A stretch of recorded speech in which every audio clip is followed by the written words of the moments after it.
You're watching the Channel 2 News Hour, Alaska's most watched newscast. Every year, bears make it into Anchorage neighborhoods to snack on trash left outside. And every year, we're reminded to keep our trash inside or in bear-proof containers.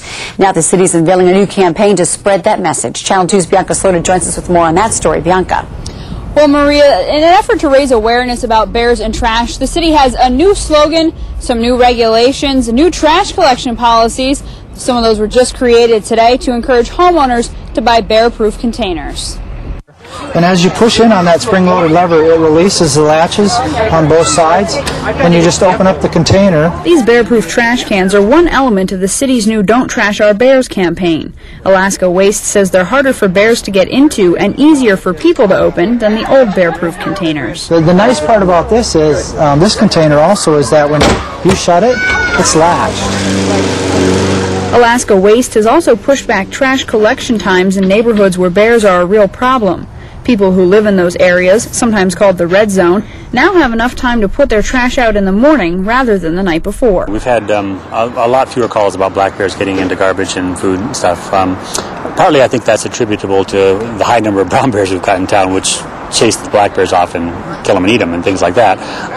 So that's not necessarily good news, but I think part of the reason is that Alaska Waste is providing this, service. Fish and Game may be getting fewer reports about black bears this year, but that doesn't mean encounters aren't happening. Stephanie Yates was enjoying a soak in her hot tub this weekend when this black bear snuck up and surprised her. Gary Boyd lives across the street on Resurrection Drive in East Anchorage. He says he's seen an increase in the number of bears roaming the neighborhood. There used to be a lot of kids in the back playing. You don't see that quite as much anymore.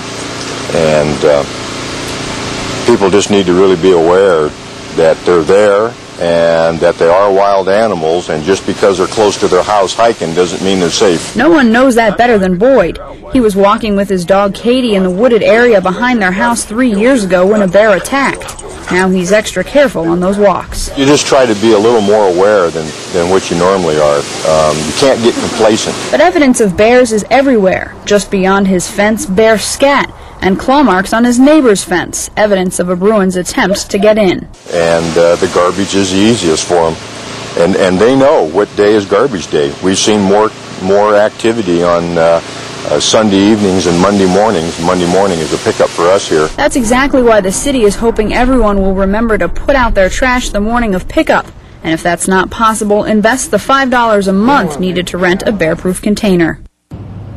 And Mayor Mark Begich also announced today anybody who gets fined by the city, as long as it's a city fine for violating those trash ordinances, that fine will be thrown out if they get a bear-proof container within a reasonable amount of time. We don't know exactly what that amount of time is yet. The mayor's still working with his staff to come up with that. But again, city fines will be thrown out if you get a bear-proof container. Right? And where can you get them, Bianca? Well, you can actually get them through Anchorage Waste. If you want one of those smaller ones that the gentleman was demonstrating there at the beginning of the story, those ones are $5 a month for rent. You can't buy them, but the good thing about renting them is if anything goes wrong with them, Alaska Waste will fix it or replace it for free. Other ones, larger ones, like these ones behind me here, they do have this bar that can lock into place. Those are also available for businesses who want to get one. And again, you just have to contact Alaska Waste. All right, thanks, Bianca. Bianca Slota reporting tonight.